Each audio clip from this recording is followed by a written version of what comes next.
Gold, trusted gold buyers. మీరు తాకట్టు పెట్టిన బంగారాన్ని విడిపించి ఈ రోజు ఉన్న మార్కెట్ ధరకు కొనబడను.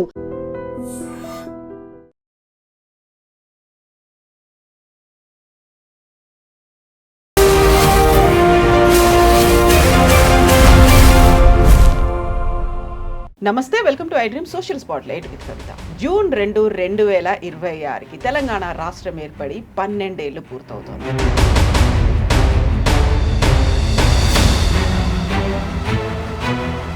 లీడ్ చేశారు, ఒక చైర్మన్గా ఉన్నారు. ఎలా అనిపిస్తుంది సార్ ఈ ప్లేస్లో ఇక్కడ కూర్చొని? 12 ఏళ్ళు అయింది మన రాష్ట్రంలో మనం ఉన్నాము అనుకున్నప్పుడు వెనక్కి వెళ్తే అది చాలా ఒక ఉద్వేగభరితమైన సందర్భం. చాలా ఏళ్ల కృషి మొత్తానికి ఒకటి ఈ రోజుకు పరిపూర్తి. తెలంగాణ సమాజంలో మా జీవితకాలంలో చేసిన అనేక పోరాటాలు, అంత దూరం అలా లీడ్ చేసి తీసుకురావడానికి ప్రధానమైనటువంటి కారణం అక్కడ ఉన్నటువంటి అందరూ ప్రజలు ఏకమవడం, అన్ని పార్టీలు కూడా ఏకమవడం. ఈ రెండు డిఫరెంట్ టాస్క్స్ సార్. నిజంగా వాటిని ఎలా హ్యాండిల్ చేసుకొని ముందుకెళ్ళిండ్రు మీరందరూ? వాస్తవానికి మొట్టమొదట జేఏసీ ఏర్పడ్డప్పుడు అంతకుముందు ఎన్నడూ చూడని ఒక గుర్తింపు నేను మొట్టమొదటిసారి ప్రజలు దొరికింది. ప్రజల్లో ఈ సంస్థ మనకు తెలంగాణ తెచ్చిపెడుతుందనే విశ్వాసం కలిగించడానికి చాలా సమయం పట్టింది. బహుశా ప్రపంచంలో అతి అరుదైనటువంటి ఒక సందర్భం, ఉద్యమం. సకల జనుల సమ్మెతో ఇక తెలంగాణ సమాజము ఐక్యమైపోయింది. ఐక్యమైన తర్వాత ఇంకా సాగరహారం కార్యక్రమంతో ఢిల్లీ వాళ్లకు 50 మంది తెలంగాణ ప్రజల భాగస్వామ్యంతో నడుస్తున్నది. ఇక ఇద్దామని కేంద్ర ప్రభుత్వం అప్పుడు తెలంగాణ కోసం నిర్ణయం చేసింది. మీటింగ్లు ఉన్నాయి, భేటీలు ఉన్నాయి, బోల్డ్ అని గ్రూపులు ఉన్నాయి. వాటన్నిటిని ఒక్క దగ్గరికి తీసుకురావడం అంటే ఇప్పుడు మీరు ఇన్ని డిపార్ట్మెంట్లని, జనాల్ని, ఇన్ని గ్రూపుల్ని తీసుకురావడం, పార్టీలని పట్టుకొని రావడం అనేది, దానికి ఎన్ని రోజులు, ఎన్ని రాత్రులు మీరు నిద్ర లేకుండా గడిపారు అసలు? చాలాసార్లు ఇవాళ ప్రతిసారి అనిపించేది ఇక ఇవాళ కష్టమేమో, ఏం చేద్దాము అని. కాబట్టి ఏదో ఒక పరిష్కారం లేకుండా ఉండదు. ఇక అప్పుడు నిద్ర పట్టేది. ఇక లేచి పొద్దున్న లేచిన దగ్గర నుంచి వాళ్ళని ఒకరిని కలుసుకుంటూ వాళ్ళకు నచ్చజెప్పి వాళ్ళ ద్వారా ఇతరులకు సమాచారం అందించి. అందరి కళ్ళల్లో కన్నీళ్ళు. అసలు మాకు ఇది మా జీవితంలో మేము చూస్తామో లేదో ఏడ్చిన వాళ్ళు ఉన్నారు. అదొక విశ్వాసం అండి. అన్నిటికంటే మించి తెలంగాణ ప్రజలకి మేము కూడా చేయగలం, మాతో కూడా సాధ్యమవుతుంది. ఈ చరిత్ర నిర్మాతల్లో మేము ఒక. మీరు అక్కడ తెలంగాణ జేఏసీ చైర్మన్గా ఉన్నారు, అంతకుముందు ప్రొఫెసర్గా ఉన్నారు, ఇప్పుడు మళ్ళీ ఎమ్మెల్సీ అయినరు. మళ్ళీ డబుల్ అయిందా రెస్పాన్సిబిలిటీస్? సరికొత్త రెస్పాన్సిబిలిటీ వస్తుంటే ఏమనిపిస్తుంది? నైతికంగా ఒక పాత్ర వాళ్ళు కల్పించారు. ఆ పాత్ర కల్పించినప్పుడు దాన్ని విస్మరించడానికి వీల్లేదు కదా. తెలంగాణ ప్రజలకు ఉపయోగపడే సమయం వచ్చినప్పుడు తెలంగాణ ప్రజల పక్షాన్ని నిలబడి మాట్లాడాలని కోరుకుంటాను. నమస్తే, welcome to I dream social spotlight with Kavitha. June 2, 2026కి తెలంగాణ రాష్ట్రం ఏర్పడి 12 ఏళ్లు పూర్తవుతోంది. ఈ పుష్కర కాలంలో తెలంగాణ సాధించినటువంటి అభివృద్ధి ఎంత, ఎందుకోసం పోరాటం జరిగిందో ఆ లక్ష్యంగా, ఆ దిశగా తెలంగాణ రాష్ట్రం ముందుకెళ్తోందా? నెక్స్ట్ దేని మీద ఫోకస్ పెట్టాల్సినటువంటి అవసరం ఉంది? తెలంగాణ ఉద్యమంలో మొత్తం లోకాన్ని, జాతిని ఏకం చేసేలా ఒక్కచోట తీసుకొచ్చినటువంటి Telangana JAC chairman professor Kodandaram గారు ప్రస్తుతం మనతో పాటుగా ఉన్నారు. హలో సార్, నమస్తే. సో మీకు తెలంగాణ రాష్ట్ర అవతరణ దినోత్సవ శుభాకాంక్షలు సార్. థ్యాంక్స్ అండి. సార్, ఒక్కసారి మనం కొంచెం వెనక్కి వెళ్తే, అన్నేళ్ల ఉద్యమంలో అన్ని వర్గాలని ఏకరూపంగా తీసుకొచ్చి ఒకే వాయిస్గా వినిపించి జరిగినటువంటి పోరాటంలో ఇంతమంది ఒకే చోట ఆట, మాట, పాట అన్నీ కలిసి తీసుకురావడం అనేది, లీడ్ చేశారు, ఒక చైర్మన్గా ఉన్నారు. ఎలా అనిపిస్తుంది సార్ ఈ ప్లేస్లో ఇక్కడ కూర్చొని? 12 ఏళ్ళు అయింది మన రాష్ట్రంలో మనం ఉన్నాము అనుకున్నప్పుడు వెనక్కి వెళ్తే. అది చాలా ఒక ఉద్వేగభరితమైన సందర్భమే. అది ప్రత్యేకించి రాష్ట్రం ఏర్పడ్డ రోజైతే ఆ రోజు చాలా ఏళ్ళ కృషి మొత్తానికి ఒకటి ఈ రోజుకు పరిపూర్తయిందని. అంటే మొత్తం పంట కోసి ఏ ఇబ్బంది లేకుండా మంచి పంట వచ్చి ఇంట్లో పడితే రైతుకి ఎంత ఆనందం ఉంటుందో మా అందరికి కూడా ఆ రోజు అట్లాంటి ఆనందమే. అనూహ్యంగా మొత్తం ఎంట్రన్స్ రాస్తే టాపర్ అయిపోయినట్టుగా ఆ పిల్లలకి ఎట్లా సంతోషం ఉంటుందో ఇవన్నీ కూడా వర్ణించటానికి వీల్లేనటువంటివి. తెలంగాణ సమాజంలో మా జీవితకాలంలో చేసిన అనేక పోరాటాలు ఎప్పుడు కూడా పోరాటంగానే మిగిలిపోయినాయి కానీ ఫలితం అయితే ఇవ్వలేవు. అనేక పోరాటాలు మేము విశాఖ ఉక్కు, ఆంధ్రుల హక్కు కాడి నుంచి మొదలుపెట్టి చూస్తే స్టూడెంట్ స్థాయిలో జరిగిన ఉద్యమాలకి తెలంగాణ జై తెలంగాణ పోరాటం అప్పుడు 69లో అది క్రియాశీలకంగా లేం కానీ చూసిన వాళ్ళం, ఫెల్లో ట్రావెలర్స్.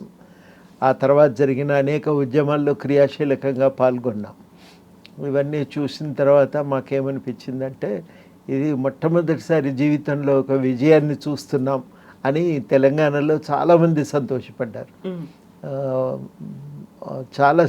చాలామంది అసలు మన జీవితకాలంలో మనం విజయాన్ని చూస్తున్నామని అది చాలా గొప్పగా అనిపించింది. నాకు ఆ రోజుకి ఏమనిపించలే, సడన్గా ఒక శూన్యము ఆవహించినట్టు అనిపించింది. ఎందుకంటే అంతా అయిపోయింది కానీ ఇంకేం లేదు. ఏంటిది వాళ్ళటి నుంచి జీవితం అనేది ఒక ఆలోచన సడన్గా ఊహించలేదు కదా, తర్వాత ఏమవుతుంది అనేది ఎన్నడూ ఊహించలేదు. మొత్తానికి ఆ తెలంగాణ సాధించుకోగలిగినం అనేది ఒక చాలా అద్భుతంగా ఉండే. నా మేరకు నాకు పక్క వాళ్ళు చెప్తుంటా ఉంటే ఆనందం పెరిగింది. ఇంకా మేముగా దాన్ని అనుకున్న దానికంటే పక్క వాళ్ళందరూ మాట్లాడుతూ ఉంటే మేమెన్నడూ ఊహించని మా కాలేజీ లెక్చరర్లు ఉమెన్స్ కాలేజీలో పనిచేసి అక్కడి నుంచి నేను ఆర్ట్స్ కాలేజీకి వచ్చిన. నాతో పాటు అక్కడ పనిచేసిన లెక్చరర్లందరూ ఒకరోజు విందు ఏర్పాటు చేసి జీవితంలో ఒక అద్భుతమైన విజయాన్ని చూసినావు నువ్వు అని అంటే నాకు ఆ రోజు గుర్తుకొచ్చింది నిజమే కదా, గొప్ప విజయం కదా అని. మరొక రోజు కొంతమంది మిత్రులంతా కలిసి ఒకసారి సాయంత్రం దావత్ చేసుకుందామని పిలిచారు.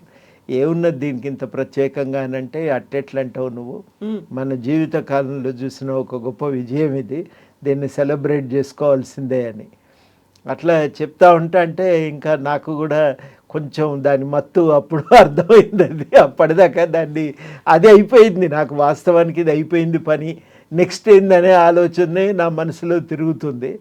సడన్గా నేను అన్నట్టుగా ఒక శూన్యంలోకి ప్రవేశించినట్టుగా అనిపించింది. కానీ పక్కన ఉన్న సమాజం అంతా కూడా దాన్ని చాలా అద్భుతమైన విజయంగా చూస్తుంటే, కీర్తిస్తుంటే, అవును మనం భాగస్వాములం కదా, మనం కూడా ఈ సంతోషాన్ని అనుభవించాల్సిందే అని అప్పుడు మొట్టమొదటిసారి దాని గురించి చాలా అసలు అంటే ఇంత కష్టపడ్డము, ఇన్ని రోజులు తిరిగినందుకు ఒక ఫలితం అయితే వచ్చింది, నిజమే కదా ఇది అని అప్పుడు అనిపించింది. యూజువల్గానే మనకి తెలంగాణ రాష్ట్ర ఉద్యమాన్ని ఒకప్పుడు స్వాతంత్ర ఉద్యమంతో పోల్చేవాళ్ళు. అంటే స్వాతంత్ర ఉద్యమం జరిగినప్పుడు ఆ పోరాటంలో మేము లేము, కాకపోతే తెలంగాణ ప్రత్యేక రాష్ట్ర ఉద్యమం కోసం జరిగినటువంటి పోరాటంలో మేము ఉన్నాము. ఆనందం, ఉత్సాహం, ఊపు ప్రతి ఒక్కరిలో కనిపించేది. మేము సాధించాము అనేది సబ్బండ వర్గాల్లో ఆ ఆనందం అయితే కనిపించింది. వాస్తవం.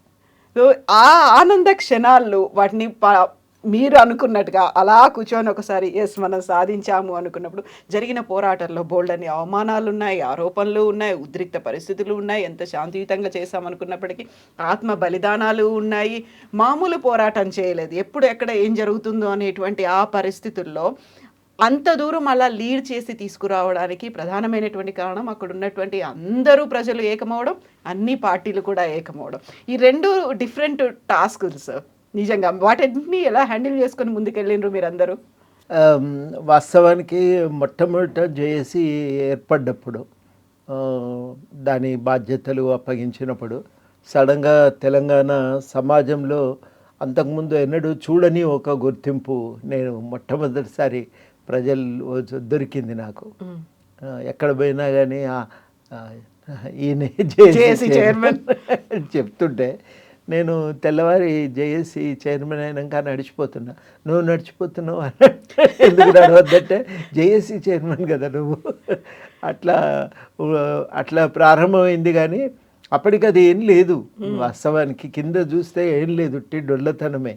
దానికి ఒక నిర్మాణ రూపం ఇవ్వాలి, ప్రజలను ఐక్యం చేయాలి, విశ్వాసం కలిగించాలి, చాలా పని ఉంది అని అర్థమైనాక కొంచెం సేపు నిస్సత్వనే నాకు కలిగింది, చేయగలమా ఇవన్నీ అని అనుకొని ఇంకా అట్లా లాభం లేదని ఇంకా ఒక్కొక్కరి దగ్గరికి వెళ్ళి మాట్లాడటం మొదలుపెట్టి అన్ని పార్టీలను ఒప్పించి వాళ్ళ అవసరాలు ఏంటియో తెలుసుకుని దానికి తగ్గట్టుగా ముందైతే మన నిర్మాణానికి పూనుకోవాలని అనుకున్నాను. ఆ పని విజయవంతంగా పూర్తయినాక అప్పుడు మరి ఇక దీంట్లో బయట ఉన్న ప్రజా సంఘాలను కలపాలి కదా, ఎవరిని తీసుకోవాలని దాదాపు ఒక 3-4 రోజులు అనేక సంఘాలతో చర్చ జరిగింది. చర్చ జరిగిన తర్వాత అందులో హాజరైన కొంతమంది చాలా స్పష్టంగా చెప్పినారు, మన దగ్గర రకరకాల సంఘాలు ఉంటాయి సార్, కొన్ని విజిటింగ్ కార్డు సంఘాలే, వాటిని పక్కన పెట్టండి. కొన్ని సంఘాలు ఏదో ఒక ప్రాంతానికి పరిమితమై పనిచేస్తాయి, కొన్ని మాత్రమే తెలంగాణ వ్యాప్తంగా నిర్మాణం కలిగి పనిచేస్తున్న సంఘాలు ఉంటాయి, అట్లాంటి వాటిని రాష్ట్ర స్థాయిలో తీసుకొని మిగతావి జిల్లా స్థాయిలో భాగం చేయండి అని అట్లా అన్న తర్వాత నిజంగానే చాలా వేగంగా పరిష్కారం దొరికినట్టు అనిపించింది. వెంటనే అట్లా ఏమున్నాయని లెక్క తీస్తే ఒక 25-30 దొరికినాయి.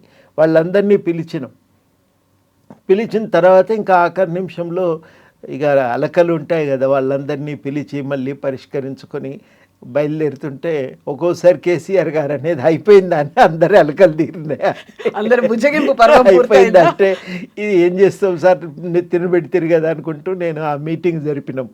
ఆ మీటింగ్లో కార్యక్రమం నిర్ణయించుకున్నాక అప్పుడు మాకు అర్థమైన అప్పటికి ఇంకా దానికి ఆఫీస్ కూడా లేదు. అందరు పూనుకొని మనం ఎన్ని పార్టీలు ఉన్నాక ఎమ్మెల్యేలు ఉన్నాక ఆఫీస్ దొరకకపోయింది అని అంటే అప్పుడు టీడీపీ వాళ్ళతోని కేసీఆర్ గారే అన్నారు, మీరు మీ చేతిలోనే ఉన్నాయి కదా క్వార్టర్స్ ఎలొకేషన్, ఒక క్వార్టర్ ఇవ్వండి దీనికి అంటే అప్పుడు ఒక క్వార్టర్ ఇవ్వటం, అక్కడ మేము ఆఫీస్ పెట్టుకోవటం అవన్నీ జరిగినాయి. అట్లా ఒక రూపం వచ్చింది దానికి. ఒక రూపం వచ్చిన తర్వాత చాలాసార్లు అక్కడికి వచ్చిన ఎమ్మెల్యేలు మాతో అంటుండేది, మీరు నిర్ణయాలు చేస్తున్నారు కానీ ఇది కింది దాకా అమలు కావాలంటే శాఖలు కింది దాకా ఉండాలి కదా, లేవు కదా, మరి అట్లా ఎట్లా పనిచేస్తారని. అప్పుడు మేము జిల్లాలకు వెళ్ళి అప్పటికే జిల్లాల్లో జేఏసీలు ఏర్పడ్డాయి, కొన్ని చోట్ల లేవు, మొత్తానికి జిల్లా స్థాయిలో కూడా జేఏసీలను కలుపుకొని దీనికి అనుసంధానం చేసుకుంటూ అట్లా జిల్లా స్థాయి దాకా పోయినాం. జిల్లాలు మళ్ళీ కింది దాకా వెళ్ళి నిర్మాణాన్ని విస్తరించుకున్నాయి. మొత్తానికైతే ఒక 4-5 నెలల క్రమంలో ఒక ఖచ్చితమైన నిర్మాణం అయితే ఏర్పడ్డది. మేమెవరూ రాజకీయ నాయకులం కాదు కాబట్టి జనంలో కూడా వీళ్ళకు ఏమీ స్వార్థం ఉండదు అనేది ఒక నమ్మకము. రెండోది ఏంటంటే వీళ్ళు ఉద్యోగస్తులు, మనం కూడా పోవచ్చని ఉద్యోగస్తులందరూ కూడా దీంట్లో భాగస్వాములు కావటం, చదువుకున్న వాళ్ళు భాగస్వాములు కావటం మొదలైంది. అట్లా ఒక నమ్మకం ఆ మేరకు కుదిరింది. కానీ ప్రజల్లో ఈ సంస్థ మనకు తెలంగాణ తెచ్చిపెడుతుందనే విశ్వాసం కలిగించడానికి చాలా సమయం పట్టింది. మిలియన్ మార్చు తర్వాత ఆ నమ్మకం జేఏసీ మీద కుదిరింది. అప్పటిదాకా జేఏసీ మీద ఆ విశ్వాసం రాలేదు. జేఏసీ అయిన తర్వాత పర్వాలేదు వీళ్ళు చేయగలుగుతారు, కొట్లాడతారు అని అనుకున్నారు. ఆ తర్వాత సకల జనుల సమ్మెతో వీళ్ళు నిలబడతారనే విశ్వాసం కుదిరింది. ఇంకా తెలంగాణ సమాజం మొత్తం ఐక్యమైంది సకల జనుల సమ్మెతో. 42 రోజుల పాటు అనేక సంఘాలు, అది బహుశా ప్రపంచంలో అరుదైనటువంటి ఒక సందర్భం, ఉద్యమం, అత్యంత అరుదైనటువంటి ఉద్యమం ఒకటి. అన్ని వర్గాలు అన్ని రోజులు కొట్లాడటం మామూలు విషయం కాదు. ఇంకా కొట్లాడతాం, మీరు ఇప్పుడే దీన్ని ఆపకూడదు ఉద్యమాన్ని అని గట్టిగా ఆ రోజుల్లో అన్నటువంటి వాళ్ళు కూడా ఉన్నారు. కానీ ఇంకా దాన్ని అంతకంటే నడపలేమని అర్థమైన తర్వాత దాన్ని ఆపి తర్వాత మళ్ళీ సాగరహారం కార్యక్రమానికి పిలుపునివ్వటం జరిగింది. అట్లా ఒక్కొక్క పిలుపుతో విశ్వాసం పెరిగింది. సకల జనుల సమ్మెతో ఇక తెలంగాణ సమాజము ఐక్యమైపోయింది.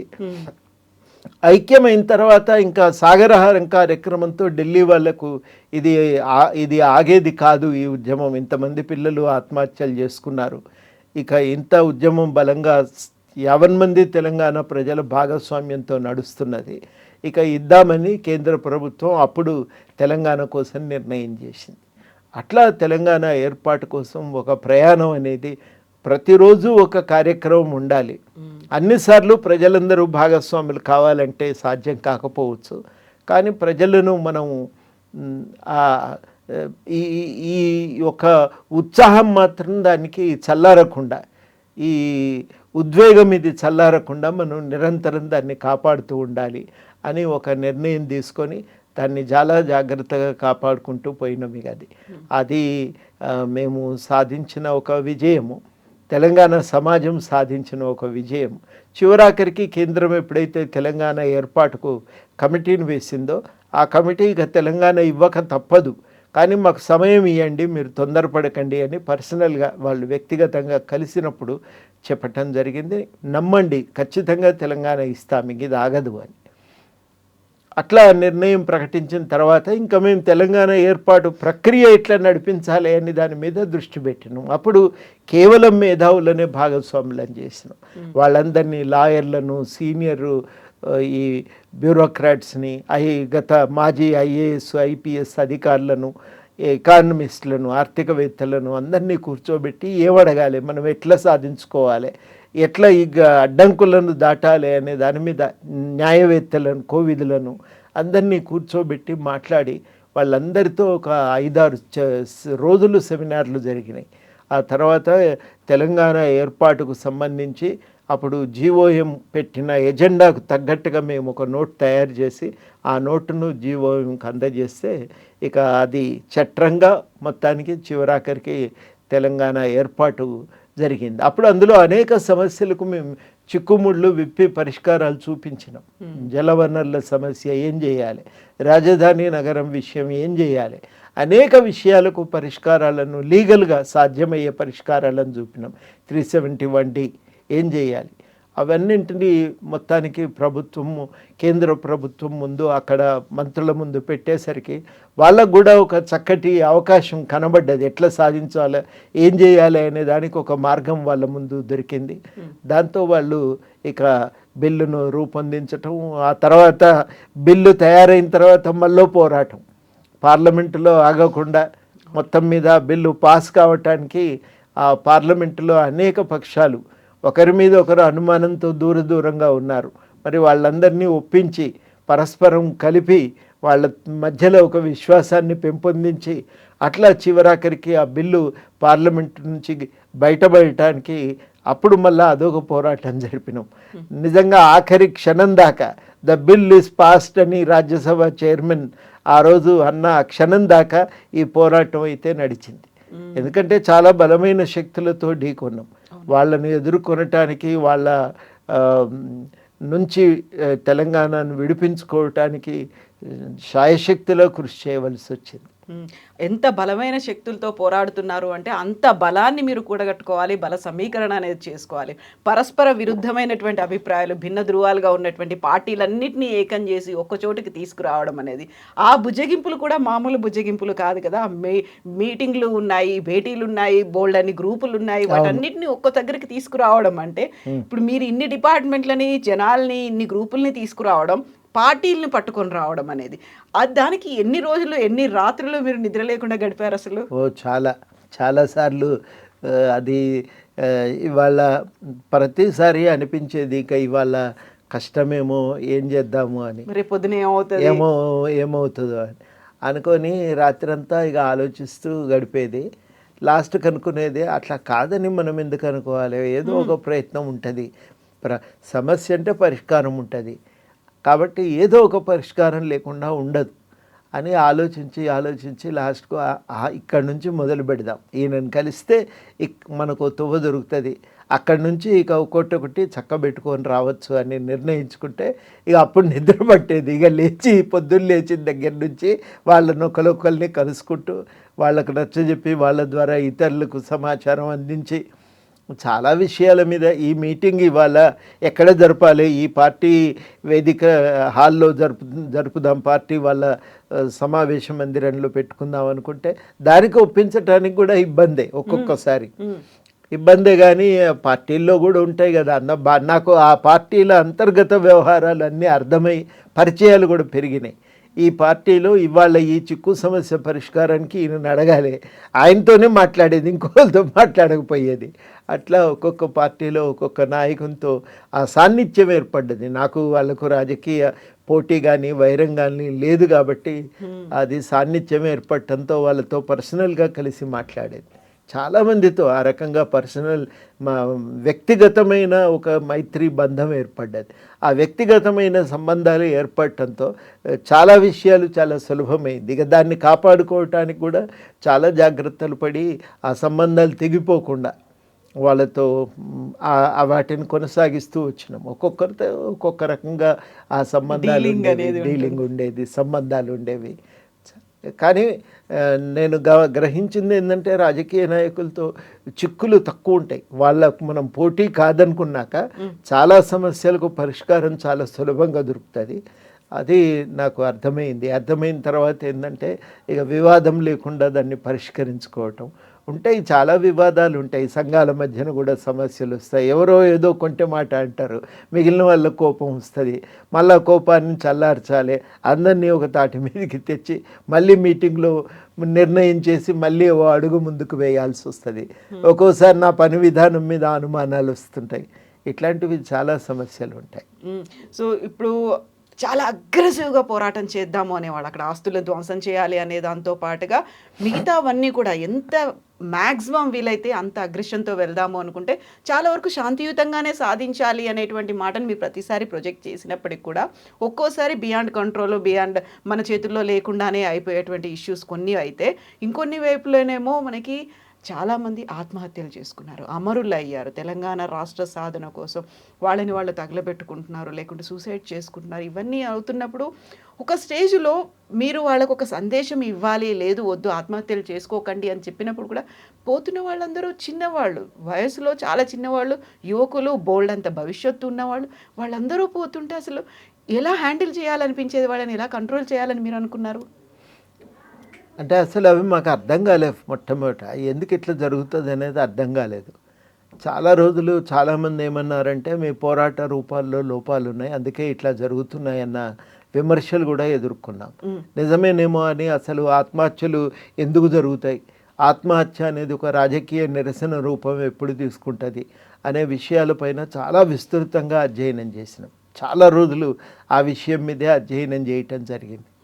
అప్పుడు మాకు అర్థమైంది ఏంటంటే అంతవరకు ఆత్మహత్యలు అనేవి ఒక వ్యక్తిగతమైన కారణం చేత, వ్యక్తిగతమైన అవసరాల కోసం జరిగిన ఆత్మహత్యల గురించి శాస్త్రవేత్తలు పరిశోధన చేశారు. కానీ ఒక సమిష్టి అవసరాల కోసం ఆత్మహత్య చేసుకోవటం, ఒక నిరసన రూపంగా ఆత్మహత్యను ఉపయోగించటం అనేది చాలా తక్కువ సందర్భాల్లో జరుగుతుంది. దానిపైన అధ్యయనాలు లేవు అని తెలిసిపోయింది. అది లేవు అని తెలిసిపోయిన తర్వాత అప్పుడు ఎక్కడెక్కడ జరిగినాయి అంటే ఐర్లాండ్లో జరిగినాయి, తర్వాత కొరియాలో, టిబెట్లో, తర్వాత మనకు లావోస్లో, ఇక్కడ మొరాకోలో, ఇట్లా కొన్ని ప్రాంతాల్లో జరిగినాయి. అప్పుడు జరిగినటువంటి సందర్భాలు వేరు అవి. అయితే కొద్దిమంది చనిపోయినారు. మహా అయితే కొరియాలో కానీ టిబెట్లో కానీ 15-20 మంది కంటే ఎక్కువ చనిపోలేదు. కానీ ఇక్కడ ఇన్ని వందల మంది. ఏ విషయం వాళ్ళను ఉద్రేకపరుస్తుంది అని అంటే, నాకు అర్థమైనంత మేరకు టీవీ అనేది వాళ్ళకు బాగా ఇన్ఫ్లుయెన్స్ చేసింది. ఇంత కొట్లాడుతున్నాం, తెలంగాణ వస్తుందనే అనిపిస్తున్నది వాళ్లకు. కానీ సడన్గా సాయంకాలం టీవీ చూసేసరికి ఎక్కడో వాళ్ళ ఆశ మీద నీళ్లు జల్లినట్టు, ఏదో కుంపటి పెట్టినట్టు జీవితంలో భావించేవాళ్ళు. ఇంకా మనకు తెలంగాణ రాదు అని ఒక భావన కల్పించే విధంగా టీవీ ప్రజెంటేషన్స్ ఉండేవి. అవి చూసిన తర్వాత దాదాపు 50 మంది తెలంగాణ ప్రజలు భావోద్వేగానికి గురైంది. మేము కూడా ఇంటికి బొంగనే అట్లాంటి భావోద్వేగాన్ని మేము చూసేవాళ్ళం. ఎప్పుడైనా ఒకరోజు అనుకోకుండా ఆరోగ్యం బాలేక ఇంటి దగ్గర ఉండి ప్రోగ్రాం చూస్తే ఇదేంటి వీడు ఇట్లా మాట్లాడతాడని మేము అనుకుంటుంటే, ఇంట్లో వాళ్ళు అనేది మేము రోజు చూస్తున్నాం ఇదే విషయం అని. అప్పుడు అనిపించింది నిజంగా ఈ ఒత్తిడి, మానసిక ఒత్తిడి మామూలు విషయం కాదు, దీనివల్లనే ఇవన్నీ జరుగుతున్నాయని మేము అనుకున్నాం. అందుకనే వాళ్ళు నిర్ణయం తీసుకున్నాక ఎవరు వెనువెంటనే ఆత్మహత్య చేసుకోవటం లేదు. వాళ్ళు ఆత్మహత్య నిర్ణయం మామూలుగానైతే ఒక క్షణం దాటితే ఆగుతుందని అన్నారు శాస్త్రవేత్తలు. కానీ వీళ్ళు మాత్రం ఆగటం లేదు. ఆ నిర్ణయం తీసుకున్నాక యాదిరెడ్డి అయితే ఢిల్లీ దాకా ప్రయాణం చేసి 2 రోజులు అయినా కానీ ఆయన మనసులో మార్పు రాలేదు, ఆలోచనలో మార్పు రాలేదు. కాబట్టి ఇది ఒక రాజకీయ ఆకాంక్ష కోసం జరిగినప్పుడు ఇదే రకంగా మనకి ఆత్మహత్యలను విడిగా చూడాలి, వీటి అధ్యయనం కోసం భిన్నమైన పద్ధతులు అవలంబించాలి, దీనికోసము టీవీ సాధనాల ప్రభావాన్ని లోతుగా తెలుసుకోవాలని చెప్పి అనిపించింది. అప్పుడు జరిగినప్పుడు చాలా మానసికమైన క్షోభ కలుగుతుంది, మామూలు కాదు అది బాధ. వాళ్ళని పోయి చూసినప్పుడు కొరకస్లాగా మారిపోయినటువంటి ఆ శరీరాలు ఉన్నప్పుడు. కానీ చాలా ఒకే ఒక వింత ఏమనిపించేదంటే, నిజంగా కూడా ఆశ్చర్యం కలిగించిన విషయం ఏంటంటే, ఆ స్థితిలో కూడా వాళ్ళు జై తెలంగాణ అన్నారు తప్ప ఇంకో మాట అనలే. వాళ్ళు మేము పోతున్నాం మాకు అనేది గ్రహించిన వాళ్ళు కూడా ఆ క్షణంలో కూడా వాళ్ళ తల్లిదండ్రులను తలవలేదు. వాళ్ళు తెలంగాణనే గుర్తు చేసుకున్నారు. నేను పోతే పోయినా నా తర్వాత ఇంకొకరు చావొద్దని అన్నారు. అందరు కూడా అదే అప్పీల్ చేసినారు. తెలంగాణ కోసం ఇప్పటికైనా మా చావును చూసైనా తెలంగాణ ఇవ్వమని అప్పీల్ చేసినారు. అది మాకు ఒక మిత్రుడు చెప్పిండు, ఢిల్లీలో ఇవే విషయాలు చెప్పండి అయ్యా, మీరు ఎందుకు దాస్తున్నారు, ఇది దాచిపెడితే వీటి గురించి ఎంత తక్కువ మాట్లాడితే చావులు అంత తక్కువ అయితే అని అనుకున్నాం, కానీ అట్లా ఆగట్లేదు. ఆగనప్పుడు దీన్నే ప్రధానమైన ఇష్యూ చేద్దాం ఢిల్లీలో అని దాని గురించే ఢిల్లీలో విస్తృతంగా చర్చ చేయటం జరిగింది. ఆ చర్చ తర్వాత మొత్తానికి ఢిల్లీలో కూడా అది దాని ప్రభావం చాలా తీవ్రంగా రాజకీయ నాయకుల మీద పడ్డది, ముఖ్యంగా మహిళల మీద ఎక్కువ ఉంది.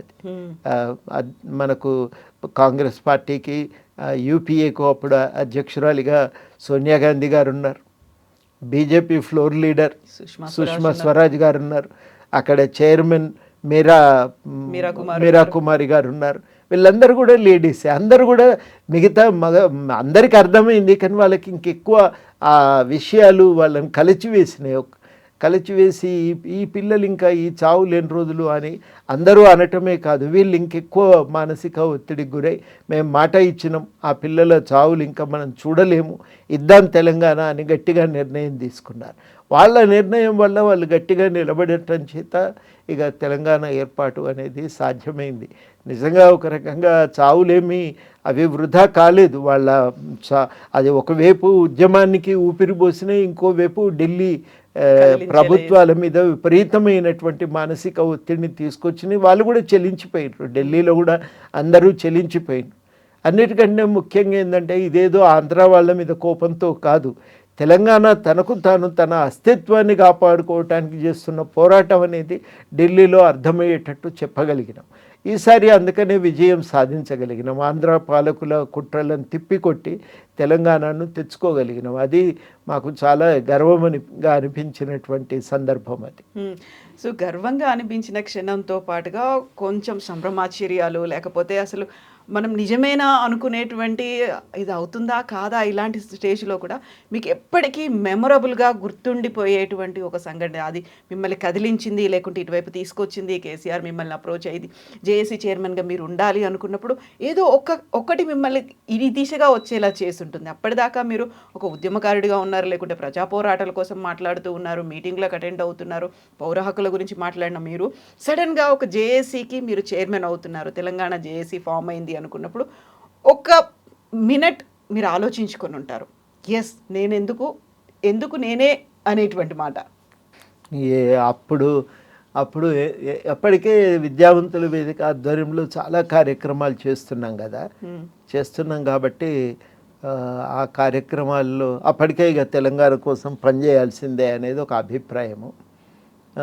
తర్వాత దాంట్లో మనము ఒక బాధ్యత తీసుకోవాల్సి వస్తుంది అని ఎప్పుడు ఊహించలేదు. కానీ సడన్గా జేఏసీ చైర్మన్ అనేసరికి నేను మొట్టమొదటనైతే ఆ మీటింగ్కు కన్వీనర్ అనుకున్నాను నేను. కానీ తర్వాత ఏంటంటే ఆ కమిటీకే కన్వీనర్ అని నాకు తర్వాత అర్థమైనాక ఒక క్షణం ఎవరికైనా భయం కలుగుతుంది, అని ఇంతటి బాధ్యతని తినబెడుతున్నారు, చేయగలుగుతామా అని ఒక క్షణం అది ఒకటి భయము. రెండోది ఏంటంటే, అసలు ప్రతిరోజు అది ఒక మనసులో ఒక భావన ఏంటంటే, మనం ఎక్కడైనా తప్పు చేస్తే మాత్రం చరిత్రలో ద్రోహులుగా మిగిలిపోతాము, మొత్తము నిరంతరము మనం ఈ అపవాదును మోయవలసి వస్తుంది. కాబట్టి మనం వేసే ప్రతి అడుగు ఆలోచించాలి, చేసే ప్రతి పని తెలంగాణకు దగ్గరగా తీసుకుపోతుందా లేదా అనేది లెక్క వేసుకోవాలని అనుకునేది. అందుకని ఏంటంటే మరి నమ్మి బాధ్యత ఇచ్చిండ్రు కాబట్టి ఇప్పుడు ఇవాళ ఇది కాదు అని అంటే కుదరదు. మనం ఇది సాధించడానికే ముందుకు నడవాలి. ఏం చేయవలసి వస్తే అవన్నీ చేద్దామని అప్పుడు అనుకొని మనసులో ఆ నిర్ణయం ప్రకారము ఈయన కలుద్దాం, ఇక్కడ పోయి ప్రకటన చేద్దాం, ఈ గ్రూప్తో సమావేశం పెట్టుకుందాం అని అట్లా ఒక్కొక్కరితో దాని గురించి చర్చ చేసి మాట్లాడి ఇక ఇంకొక ఆలోచన ఇంకొక పని గురించి మనసులో తలంపు కూడా ఉండేది కాదు. పొద్దున లేస్తే పడుకునేదాకా 24 గంటలు ఏదన్నా నిద్రలో ఆలాపనగా గుర్తుకొస్తే కూడా ఇదే తెలంగాణ, రేపేం చేద్దామనేదే ఎప్పటికీ అదే చర్చ.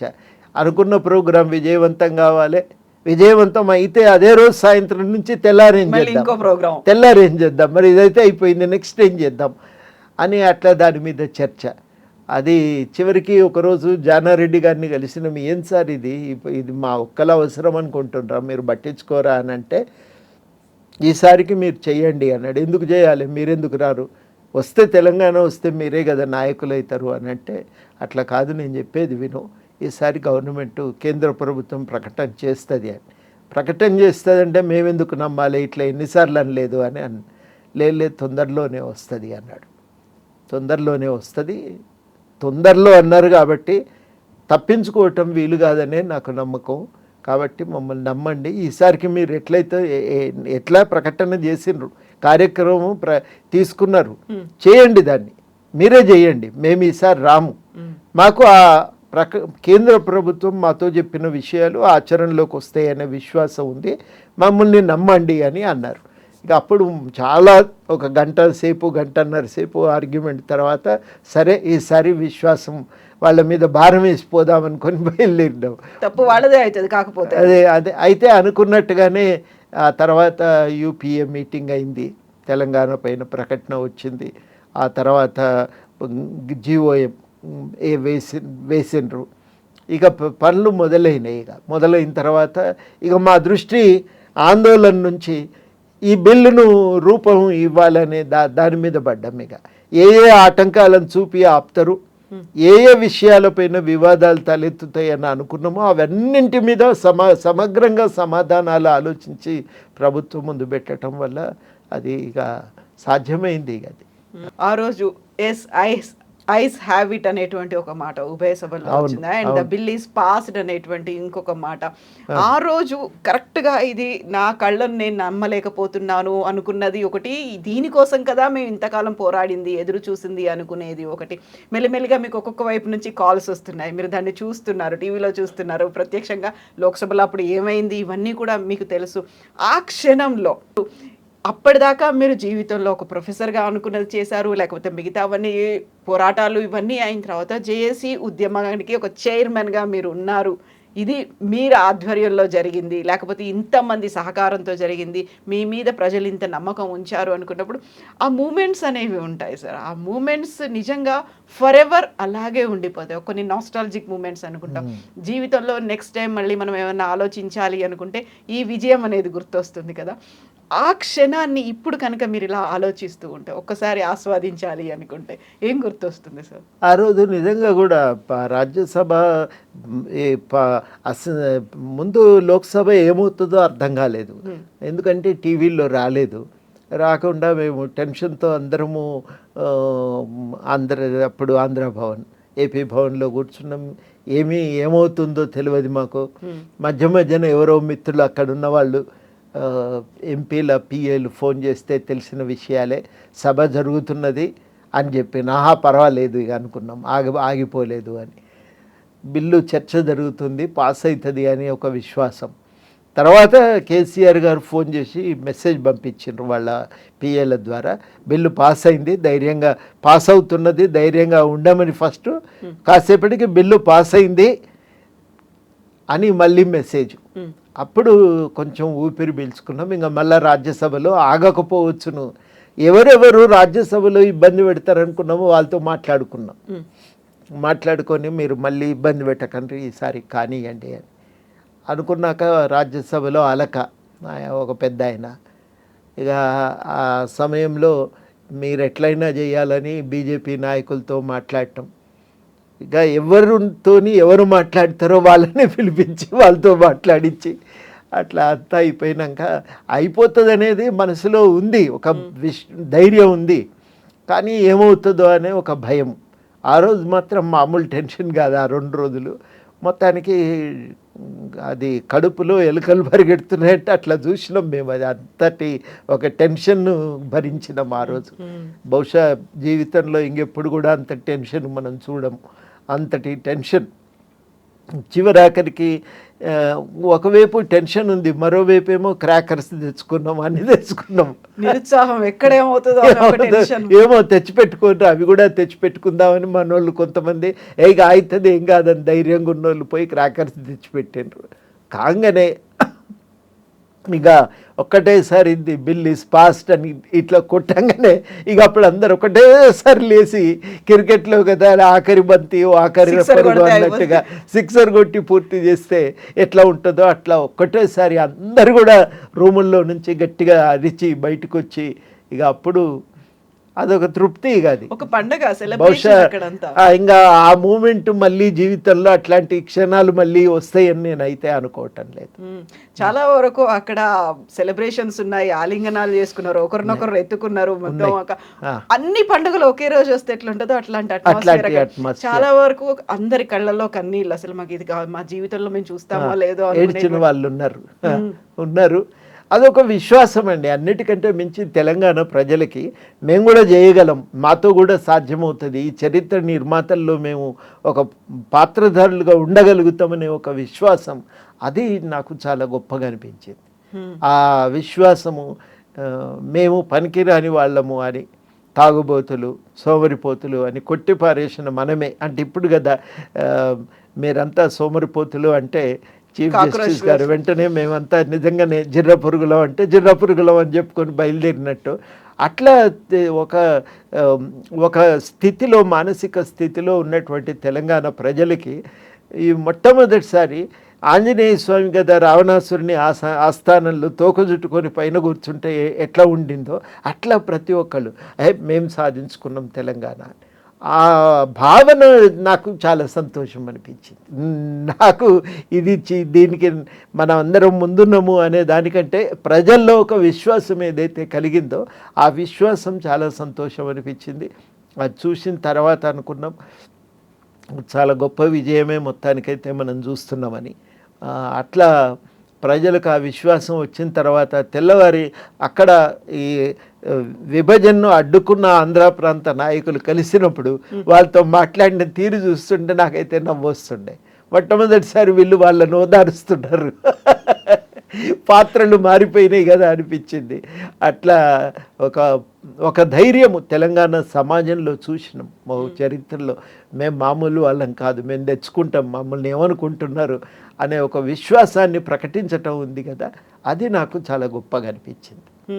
సో ప్రపంచ చరిత్రలోనే ఇంత శాంతియుతంగా, లేకుంటే ఇంతమంది ఎన్ని కోట్ల మంది ఏకమై సాధించుకున్నటువంటి పోరాటంగా తెలంగాణ ప్రత్యేక రాష్ట్ర మూమెంట్ని పోలుస్తూ ఉంటారు. ఆ మూమెంట్ గురించి ప్రతిసారి పదే మాట్లాడుకుంటున్నప్పుడు, ఇట్లా మళ్ళీ June 2 వస్తుంది అనుకున్నప్పుడు, రాష్ట్ర అవతరణ వస్తుంది అనుకున్నప్పుడు, మళ్ళీ ఒక్కసారి నెమరేసుకుంటూ ఉంటే, ప్రతి ఒక్కరూ దాని గురించి మాట్లాడుకుంటూ ఉంటే, జరిగినటువంటి పోరాటాన్ని పిల్లలకు చెప్తూ ఉంటే, ఇది కలకాలం నిలిచిపోవాలి అనేటువంటి ఒక ఫీల్ అనేది ఉంటుంది. అందులో మీరు ఉన్నారు. ఆ విజయాన్ని సాధించి ఇక్కడికి వచ్చిన తర్వాత ఇక్కడ ఒక వార్మ్ వెల్కమ్ అంటారా, లేకపోతే ఒక తెలంగాణ అంతా ఎదురు చూస్తున్నటువంటి ఒక క్షణం, ఒక విజయానందంతో మీరు వచ్చారు, ఇక్కడ తెలంగాణ గడ్డ మీద అడుగు పెట్టారు అంటే అప్పుడు ఏమనిపించింది? అసలు మీ మనసులో ఏం కలిగింది? నాకు ఏమనిపించింది అప్పుడు ప్రధానంగా ఇదే. ఇక ఒక 20 రోజులు ఢిల్లీలో ఉన్నాం కదా, ఉన్నాము. అది 20 రోజుల ఒక మానసిక ఒత్తిడి, విపరీతమైన ఒత్తిడి. ఆ ఒత్తిడి నుంచి బయటపడ్డాం కదా, అది మామూలుగా లేకుండే రిలీఫ్ అది. ఆ రోజు మేము జైపాల్ రెడ్డి గారిని కలిసినాము ఆ రోజు ఢిల్లీలో. కలిసి ఆయనకు థ్యాంక్స్ చెప్పి, అట్లాగే సుష్మా స్వరాజ్ గారిని, తర్వాత అప్పుడు బీజేపీ అధ్యక్షులు రాజ్నాథ్ సింగ్ గారు ఉన్నారు, వారిని కలిసిన తర్వాత సోనియా గాంధీ గారిని కలిసినాం. ఆ ఫోటో నిన్ననే ఎవరు తెచ్చిచ్చింది నాకు. ఆమెతో కలిసి ఫోటో దిగినాం. అంటే ఒక్కసారి ఆ టెన్షన్ నుంచి బయటపడ్డాం. ఒక్కసారి ఆ టెన్షన్ నుంచి బయటపడటం అదొక విశేషమైతే, రెండోది చాలా కీలకంగా నేను ఇంతకుముందు చెప్పినట్టు ప్రజల్లో కలిగిన ధైర్యం ఉంది కదా, అది నేను అనుకోవటం ఒక పెద్ద మార్పు తెలంగాణ సమాజంలో. ప్రజల్లో ఒక విపరీతమైన ఆత్మవిశ్వాసం కలిగింది. అవును, మేము చరిత్రను మార్చగలం, రచించుకోగలం, నడపగలం అనేటువంటి విశ్వాసం ఏదైతే కలిగిందో అది చాలా ప్రతి ఒక్కళ్ళు మేమే జేఏసీ నడిపినామని ప్రకటించుకోవటం తెచ్చుకున్నాం. మేము మామూలు వాళ్ళం కాదు, పడి మనల్ని లెక్కే చేయలేదు ఆంధ్ర పాలకులు, కానీ మనం తెలంగాణ తెచ్చుకున్నాం, మనం మామూలు వాళ్ళం కాదు అనే ఒక ధైర్యం ఏదైతే వాళ్ళు పొందినరో అది నాకు చాలా గొప్పగా అనిపించింది. అసలు నేను దాన్నే ప్రధానంగా ఎవరిలోనైనా ఈ విషయాన్ని గమనిస్తూనే చాలా నాకు కూడా సంతోషం అనిపించింది. అంటే ప్రతి తెలంగాణ వ్యక్తి తను చరిత్ర మార్చగలిగిన అని అనుకోవటం చాలా బాగా ఓన్ చేసుకున్నారు బాగా. మీరు ఇక్కడి నుంచి అంటే ఇన్నేళ్ల పాటు చేసిన పోరాటం, అంటే తొలి దశ మలి దశ ఉద్యమాలు ఇవన్నీ చేసిన తర్వాత ఇక్కడ చేయాల్సినటువంటి పోరాటాలన్నీ చేసి 20 రోజుల పాటు కూడా ఢిల్లీలో కూర్చున్నప్పుడు వెళ్ళేటప్పుడేమో సమైక్య ఆంధ్ర నుంచి వెళ్ళారు, ఉమ్మడి ఆంధ్రప్రదేశ్ నుంచి వెళ్ళారు. ల్యాండ్ అయిన తర్వాత చూస్తే తెలంగాణ ప్రత్యేక రాష్ట్రం అన్నప్పుడు ఆ వచ్చేటువంటి మమకారం అనేది ఉంటుంది. ఇది నాది, మేము సాధించుకొని వచ్చాము, నేను తెచ్చాను, ఇక్కడ నేనున్నాను అనుకున్నప్పుడు నెక్స్ట్ జనరేషన్ అంతా చెప్పుకుంటుంది ఆ జరిగినటువంటి ఉద్యమం గురించి, వాటన్నిటి గురించి. ఢిల్లీ ఎయిర్పోర్ట్కు పోయి మేము सिक्योरिटी चेक పోతుంటే తో आप लोग आपका తెలంగాణ లేకర్ జారే వాపస్ అంటే వాళ్ళు ఆ సెక్యూరిటీ గార్డ్స్ అందరూ మాకు చెప్తుండే, శుభాకాంక్షలు తెలియజేస్తుంటే మాకు చాలా ఆనందం అనిపించింది. మన పోరాటానికి గుర్తింపు దొరికింది అని. అదైన తర్వాత ఇక్కడ దిగంగానే ఇక్కడ జనమంతా వచ్చి మమ్మల్ని ఎత్తుకొని గన్ పార్క్ దాకా తీసుకొచ్చాను. ఆ గన్ పార్క్ నుంచి మళ్ళీ మేము వరుసగా 1-2-3 ఆఫీసులకు వెళ్ళి మీటింగ్స్ మాట్లాడి ఇంటికి వెళ్ళినాం. సాయంత్రం అయింది, పొద్దున దిగితే ఇల్లు చేరుకునేసరికి సాయంత్రం అయింది. అట్లా తిరిగినాం. అది చాలా మందికి మీరు కంటైనరు తెలంగాణలో భాషలో మాట్లాడుకోవాలంటే మీరంటే ఓర్వలేని వాళ్ళు కూడా చాలామంది పెరిగినారు. ఆ తర్వాత రాష్ట్రం సాధించుకొని వచ్చిన తర్వాత ఓన్ చేసుకున్న వాళ్ళు కూడా, మిమ్మల్ని అప్రిషియేట్ చేసిన వాళ్ళు వీళ్ళందరూ కూడా ఉన్నారు. మీ మీద అన్ని కేసులు కూడా అయినా ఆ కేసుల మీద ఇప్పటికి కూడా మీరు ఫైట్ చేస్తూనే ఉన్నారు. ఈ ఫైటింగ్లు, ఈ కేసులు ఇవన్నీ చూసిన తర్వాత ఇప్పుడు ఒక పెద్ద రిలీఫ్లా అనిపిస్తుందా? ఇప్పటికి కూడా ఇంకా చేయాల్సినటువంటి పోరాటాలు ఉన్నాయి, లేకుంటే ఇంకా మనం మళ్ళీ యాక్టివ్గా ఉండాలి, ఆ రోల్ ప్లే చేయాలనేది? మీరు అక్కడ తెలంగాణ జేఏసీ చైర్మన్గా ఉన్నారు, అంతకుముందు ప్రొఫెసర్గా ఉన్నారు, ఇప్పుడు మళ్ళీ ఎమ్మెల్సీ అయినరు, మళ్ళీ డబుల్ అయిందా రెస్పాన్సిబిలిటీస్? సరికొత్త రెస్పాన్సిబిలిటీ వస్తుంటే ఏమనిపిస్తుంది? అంటే ఒక పాత్ర తెలంగాణ ఏమి ఆశిస్తుందంటే ఇవన్నీ విషయాలు తెలుసు కదా, పెద్ద మనిషిలాగా నువ్వు ముందుండి సమయం ఉంచినప్పుడు మాట్లాడాలి కదా అని అనుకుంటారు కాబట్టి నైతికంగా ఒక పాత్ర వాళ్ళు కల్పించారు. ఆ పాత్ర కల్పించినప్పుడు దాన్ని విస్మరించడానికి వీల్లేదు కదా. రాజకీయాలకు అతీతంగా, వ్యక్తిగతమైన ఇష్టాలకు అతీతంగా మొత్తం మీద తెలంగాణ సమాజానికి నష్టం కలిగేది ఏది చేయకూడదు అని తెలంగాణ కోరుకుంటుంది. తెలంగాణ ప్రజలకు ఉపయోగపడే సమయం వచ్చినప్పుడు తెలంగాణ ప్రజల పక్షాన్ని నిలబడి మాట్లాడాలని కోరుకుంటుంది. తెలంగాణ కోసం అవసరమైతే గట్టిగా నిలబడి కార్యక్రమం చేయాలని ఆశిస్తుంది. ఇవన్నింటి వల్ల ఏమవుతుందంటే నిరంతరం తెలియకుండానే ఇది ఒక పాత్ర ఎప్పటికప్పుడు ఏం చేయాలనేది గుర్తు చేస్తుంటుంది. అది దీంతో పాటుగా గతంలో ఉన్న మా కోదండరామ్ సార్ కాదు ఇది, ఇప్పుడు మారిపోయినరు. అప్పుడేమో అందరూ నమ్మినరు, అందరూ ఓన్ చేసుకున్నారు, professor Kodandaram, JAC chairman Kodandaram. ఇప్పుడు మారిపోయినరు అని అన్నప్పుడల్లా అది కూడా మేము మళ్ళీ మీ దగ్గరకు వచ్చి మీతోనే అంటున్న వాళ్ళు, మీ వెనకాల అనుకునే వాళ్ళు ఏమనుకుంటారు? అప్పుడు మీరు మారినరు అనుకునే వాళ్ళు తక్కువే, కానీ ఎక్కువ మంది ఏం లేరు అట్లా. కానీ ఒక బరువు నెత్తినేసిపోయే వాళ్ళు ఎక్కువ ఉంటారు. నువ్వు చేయకపోతే వాళ్ళు చేస్తారు, నువ్వు చేయాలి, నువ్వు మాట్లాడాలి, ఇది నువ్వు చేయాల్సిన పని, ఇంకోళ్ళతో కాదు అని అట్లా నెత్తిన పని వేసిపోయేటోళ్ళు రోజు 2-3 అన్న ఎదురవుతారు. అది ఉంటుంది కదా, ఏం చేస్తాం, మొయ్యాలి అది. అంటే ఇక తెలంగాణ తేవటంతో అయిపోయిందని కాదు, తెలంగాణ తెచ్చినాం కాబట్టి ఈ పని కూడా మీరు చేయాలి అనేది ఇంకా ఇప్పటికీ కోరుకుంటారు. అది జరుగుతూ ఉంటుంది కదా. సో కోదండరామ్ గారు ఏం మారలేదు, అలాగే ఉన్నారు, మారలేదు, అట్లనే ఉన్నాము. అదే అప్పటికి ఎట్లా ఉన్నామో ఇప్పుడు కూడా అట్లనే ఉన్నాము. ఏం మారలేదు, మారవలసిన అవసరము లేదు. మారటం తెలంగాణ సమాజ నైజం కూడా కాదు అది. కాబట్టి అదే ఒక్క తెలంగాణలో అది సాధ్యం. ఒక మామూలు మనుషుల్ని గుర్తించి గౌరవించి వాళ్ళకు స్థానం కల్పించి ఒక బాధ్యతల్ని తినేసి వాళ్ళతో ఆ పనులు చేయించటం అనేది తెలంగాణలో సాధ్యం. అది వేరెక్కడ కూడా మీరు చూడరు. ఆ రకంగా తెలంగాణ సమాజము గుర్తింపు ఇచ్చింది, బాధ్యతలు తినేసింది. ఇప్పటికీ నువ్వు ఎందుకు చేయవని శాసిస్తుంది కూడా, అది కూడా ఉంది కాబట్టి అది ఏమనిపించదు, అది మనం చేయాలి కదా అని అనిపిస్తుంది. అంతకంటే అప్పుడు ఇప్పుడు రాళ్ళు పడ్డా కానీ అని కాదనుకొని ముందుకెళ్తా అంతే. అది ఇది నిన్ను కాకపోతే వాళ్ళని అంటామంటారు తెల్లారుచ్చి మళ్ళీ అట్లుంటుంది అది. కాబట్టి అవి తప్పదిగా, ఒక పాత్ర, ఒక బాధ్యత తప్పదు అది. అవంటిని అవి చాలామంది ఏమనుకుంటారంటే నేను వాటికి అతీతంగా ఆలోచించాలనుకుంటారు, కానీ సాధ్యం కాదు అది సాధ్యం కాదనేది తెలియదు చాలామందికి. నేను దానికి దాటి మాట్లాడటం కుదరదు, మాట్లాడి వ్యవహరించటం కూడా కుదరదు. ఆ బాధ్యతను గుర్తెరిగి వ్యవహరించాల్సిన అవసరం నా మీద ఉంది. సైలెంట్ అయిపోయినరా కోదండరామ్ గారు, ఎందుకు మాట్లాడట్లేదు? ఎందుకు సైలెంట్ అయ్యే అవసరమే లేదు. కాకపోతే మునుపటికి ఇప్పటికి ఒక తేడా ఏంటంటే, మునుపు ఏందో ఏ పని ఉన్నా కానీ చేయాల్సి వచ్చేది, ఏ పని ఉన్నా బయట మాట్లాడాల్సి వచ్చేది. ఇప్పుడు అవసరం లేదు, గవర్నమెంట్కు చెప్పగలుగుతున్నాం, మాట్లాడగలుగుతున్నాం. కాబట్టి వాళ్ళు కూడా అదే అంటారు, నువ్వు బయట నాకు ఏదన్నుంటే మాకు వచ్చి చెప్పు అంటారు. కాబట్టి ఎక్కడ కూడా మౌనంగా ఏం లేవు. ఆలోచనల్లో, ఆశయాల్లో మార్పు లేదు. మునుపు ఎట్లాగా పనిచేసినామో ఇప్పుడు కూడా అంతే. కాకపోతే ఏంటంటే గవర్నమెంట్ దాకా వెళ్ళి చెప్పటానికి వెసులుబాటు ఉంది. ఆ వెసులుబాటును ఉపయోగించుకుందాం అనేదే నా ఆలోచన. Thank you so much sir. Thank you. Best wishes to you sir. Thank you sir.